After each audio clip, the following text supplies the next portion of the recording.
Why did I say I didn't know this man? Why did I say I didn't know Jesus?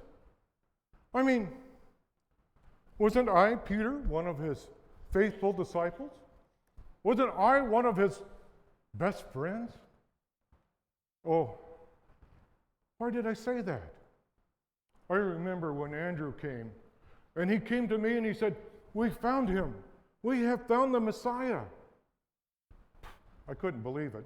So I had Andrew take me to this man Jesus, and when I saw who Jesus was, coming to him, he said to me, "You are Peter," or Simon, "and today you will be called Peter." He didn't know that I was Simon, son of John. At least I didn't think he did, but he called me that before he told me that I was going to be Peter. And not only that that he said, "Your name is be Peter," I didn't understand. Why call me the rock? Peter, that's what it is, the rock. But then I realized when one day we were sitting around and he asked us the question, "Who do people say I am?" Well, the other said, "Well, some say you're John the Baptist. Some say you're Elijah." And then he said, "Who do you say I am?" And he was looking straight at me. Looking at me. And I said, "You are the Christ, the Son of the living God." And he said, "Peter, Simon Peter, man did not tell you that, but it came from my Father in heaven. And on you I will build, in your confession, I will build my church." Wow.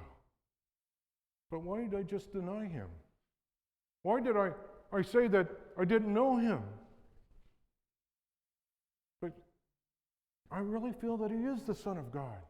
I mean, after everything that we had done together, that what he had done with his disciples and me. I mean, I remember one time, James and John and me, myself, went with Jesus to Jairus' house, and he raised his daughter from the dead. And then Lazarus, he raised him from the dead. And then the times we were out in the ocean, out in the sea, and the storm came, and we were afraid. We thought for sure we're going to die. And Jesus woke up and calmed the storm. Or the time when he wasn't with us, and we were in the boat, and here he came, walking on the water. We thought at first it was a ghost, but as he got closer and closer, we knew it was him.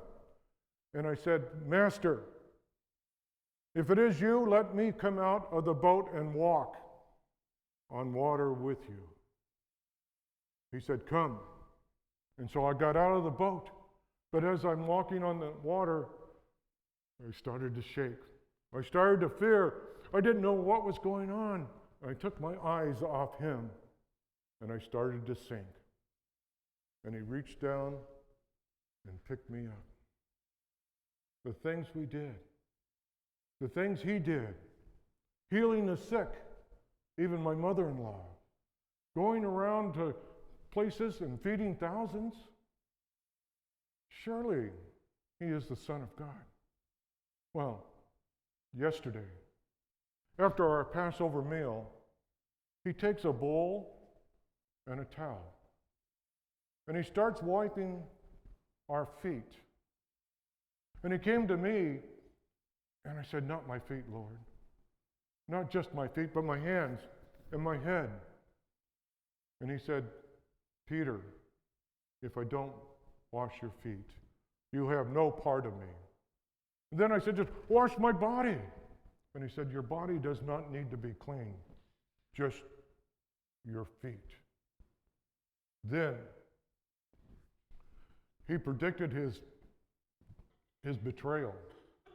And when he predicted his betrayal, Judas got up and left.